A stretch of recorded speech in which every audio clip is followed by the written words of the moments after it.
In the remote wilderness of Canada, along the shores of Lake Onjikuni, an eerie mystery has remained unsolved for nearly a century.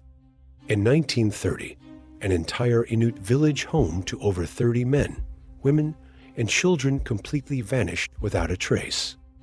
This is not just a legend. It is a real event documented by a Canadian fur trapper named Joe LaBelle, who stumbled upon the abandoned settlement one fateful evening.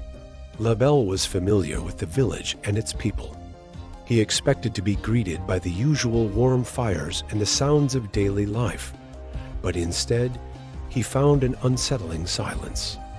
The village was empty. Homes were left untouched, with food still on tables as if the people had left in a hurry. Even more disturbing, several sled dogs were found frozen to death, still tied to their posts, with no signs of struggle. A nearby burial site was also discovered with graves that had been mysteriously dug up, yet the bodies were missing. Fearful of what he had found, LaBelle reported his discovery to the Royal Canadian Mounted Police RCMP, who launched an official investigation.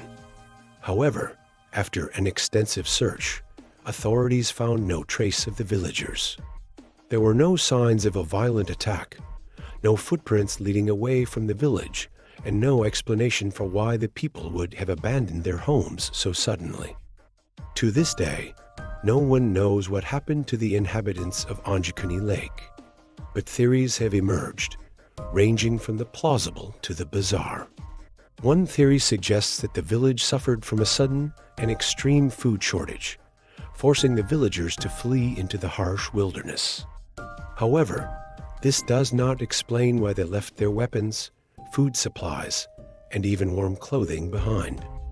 Another theory involves supernatural forces. Some Inuit legends speak of spirits known as Tornarsik, powerful beings that can make people vanish into thin air. Could the villagers have been taken by something beyond human understanding? A more scientific approach speculates that a geomagnetic disturbance or an unknown natural phenomenon caused mass hallucinations, paranoia, or even death. Perhaps the most chilling theory suggests that the villagers were abducted by either a secret government operation or something extraterrestrial. UFO sightings have been reported in the Onjikuni Lake region, leading some to believe that the disappearance was not of this world. Despite decades of speculation, the mystery remains unsolved. The RCMP eventually dismissed the case as an urban legend, but skeptics argue that there are too many documented reports for it to be a simple hoax. What do you think? Was this an unknown natural disaster, a supernatural event, or something even stranger? Let us know your thoughts in the comments below.